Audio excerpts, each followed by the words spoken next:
Hi, it's Dwyer. You might have come across online some of my sports videos. I'm Dwyer70905. I have about 2,000 subscribers. I'm usually discussing sports. This is not that video. Here I'm going to talk economics and politics because I am very concerned about the way things are going in our country. Now, just by way of background, um, I have an undergrad economics degree. I'm a graduate of both Stanford undergrad and Stanford Law School. Right now, I practice law in the Bay Area. I'm primarily a civil litigator, a trial attorney, but I also do family law. I normally vote Democratic. Most of my friends are hardcore liberals. Um, I voted for Obama in the last election. Now let's talk about what's going on in the country. Um, when you go to the bank and you take out a loan, understand, I'm sure we all do, that the bank is not a charity. The bank actually is in the transaction to make money. If everything works out the way everyone hopes, you and the bank, then the bank will make money on the transaction and you'll actually be able to use that money on things that will improve your life as well. Maybe buying a house, maybe paying for your education, what have you, paying for a medical emergency. You're hoping to improve your lot. The bank is hoping to improve its bottom line. Now, understand, using that logic, the people who show up and buy U.S. bonds at, Treasury auctions, the people who lend money to the United States, they're actually hoping to make a profit on the transaction as well, right? You, the taxpayer, are transferring money from the public treasury to the people who are lending the country money. You are giving them a profit just like you're giving the bank a profit when you take out a loan. Now, the media right now likes to focus on foreign countries. We keep hearing about China. We're hearing about China from Donald Trump and how, they're our creditors, right? They apparently have a lot of our bonds. In other words, they own a lot of U.S. debt. They are our bankers. But curiously, what you're not hearing in the public debate is that China's not the only entity buying U.S. bonds. Look around you. The wealthy around you are lending the United States money, hoping to make a profit off the transaction. In other words, as we run up huge deficits, we're actually transferring money from the working and middle class who pay taxes to the wealthy who are buying U.S. debt. The wealthy who are lending the United States money to enable the United States to pay its bills and run its deficits. Right? Now you see the clear conflict of interest here. What you have is literally a reverse Robin Hood. The politicians who are running up the debt, who are creating budgets that have trillion-dollar holes in them, trillion-dollar deficits. These politicians aren't progressives. They're not leftists. This is actually a wealth transfer from the working and middle classes to the wealthy. Let's go further. If you have a neighbor and that neighbor runs a business and that neighbor is having problems, and you then take that neighbor's debt and decide that everyone in the community is going to pay that debt, then you have literally shifted the debt burden from your neighbor to the public. Now, what we've had recently in the United States, and it's a stunner, quite frankly, is we've had the socialization of private debt.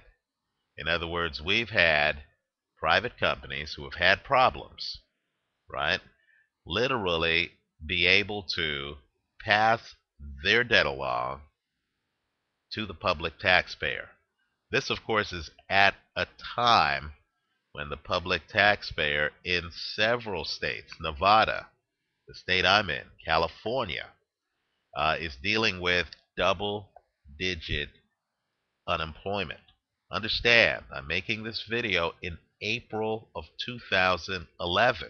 The state of California right now still has an unemployment rate over 12%. I know the country is below 10%, but understand the pain out here on the West Coast. If you're in the state of Nevada, you're probably nodding your head because the state of Nevada's unemployment rate is even higher than the state of California's.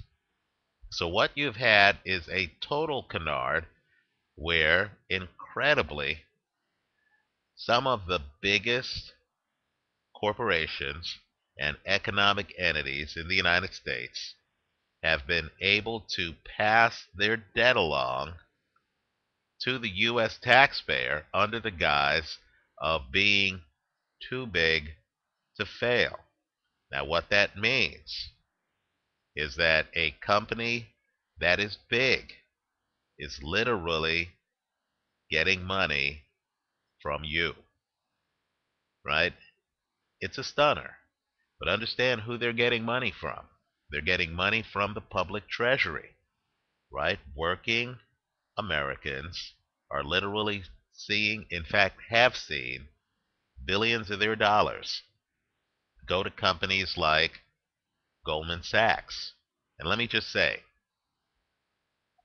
the whole premise is questionable because if private equity markets, if private capital markets, with private investors who are willing to take on private debt, right? Savvy investors like Warren Buffett were willing to give money to Goldman Sachs, right? If Goldman Sachs had access to private capital markets, then what was the public capital market doing, the taxpayer doing, paying Goldman Sachs, even if it were a loan? Why were we paying Goldman Sachs when Goldman Sachs had alternative financing? We know they did because Warren Buffett literally gave billions to Goldman Sachs in a private transaction, right? So what's been happening is twofold. The United States has been running up deficits which, by their definition, are regressive. In other words, a deficit has to be financed. It's being financed not just by foreign countries who are being scapegoated in media, but also by the wealthy among us.